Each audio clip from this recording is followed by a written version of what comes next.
How to change address in Shopify. That's what I will show you in this video. But before we begin, make sure to subscribe to the channel and ring the bell to get notified whenever a new video is uploaded. With that said, let's get started. So go ahead and open up your Shopify admin, and once you do that, click on the three lines at the top left of the screen, then click on settings at the bottom left of the screen.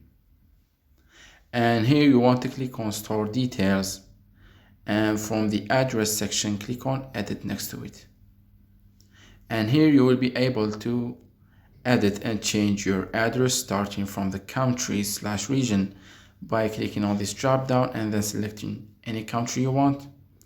And after that you can edit your address, street address, and then your apartment, suite, etc. And then you can add the postal code and a city. And once you're done with the changes, say for example I change my country.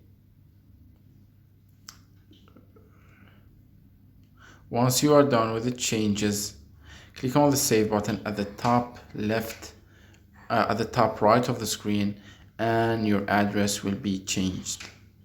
So that was it for this video. That's how you can change your address in Shopify. If you have any questions, please leave them in the comment section down below. With that said, see you in the next video.